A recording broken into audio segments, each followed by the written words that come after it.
You mentioned Herbert Marcuse again, and you meet him at Brandeis. Mm-hmm.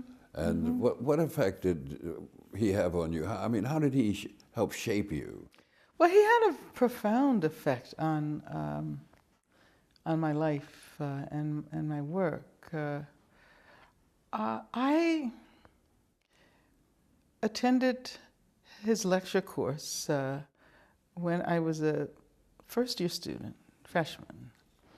And I was drawn by the way he was able to put history and philosophy together in a context that allowed us to think about the future as history. And so I watched him from afar for a while. I can actually remember him speaking during the Cuban Missile Crisis, and James Baldwin was also on the campus. Then my second year, he spent in Europe teaching. My third year, I spent in Europe at the Sorbonne. And then when I came back for my fourth year, I was ready to move from French literature to philosophy, French literature was my major. And I went to him and told him that I was really interested in studying philosophy, but I didn't know where to begin.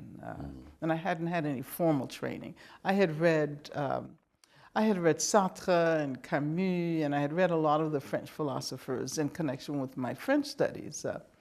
And so, I mean, he didn't know me from whoever, but he said, okay, well, let's spend the first semester doing an independent study, which will be an intensive engagement with the history of Western philosophy. So we started with the pre-Socratics, and I met with him a couple of times a week, and managed to get a sense of the history of Western philosophy, and in one semester. And then at the end of that semester, he told me that I had to take his graduate course on Kant, on the critique of pure reason. And then he had me give the first paper in this first of all, I was an undergraduate, Right. and he was teaching graduate students who had a great deal of preparation and training.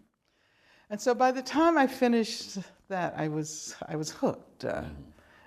It was because of his influence that I decided to go to Germany and study with former colleagues of his, Theodor Adorno and Max Horkheimer, and I kept in touch with him during the period I was studying in Germany. And eventually, he was fired from his position at Brandeis because he was considered to be too radical. It's a little more complicated than that. But in any event, he was offered a position at the University of California, San Diego. And I spent 2 years in Germany, and then I returned to this country and studied with him in San Diego. And I would say what influenced me most was the way in which he negotiated his very close engagement with philosophical texts. He was an incredible reader of texts.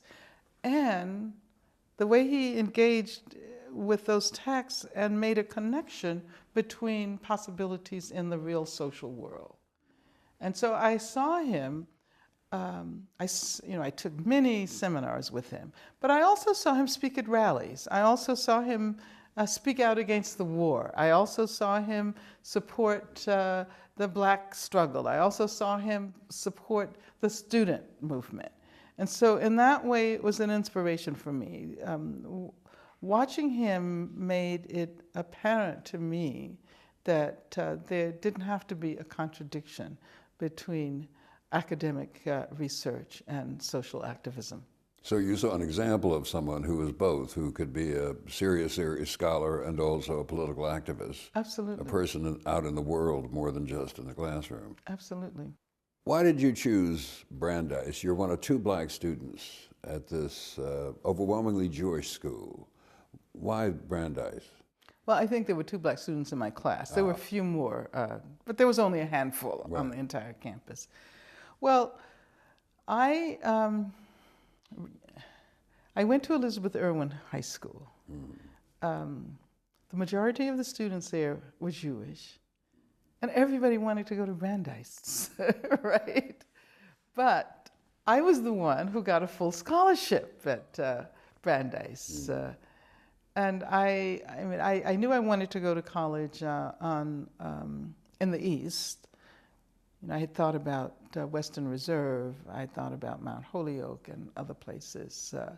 But Brandeis seemed to be the best fit for me after visiting, you know, these schools. And it seemed to be the right choice.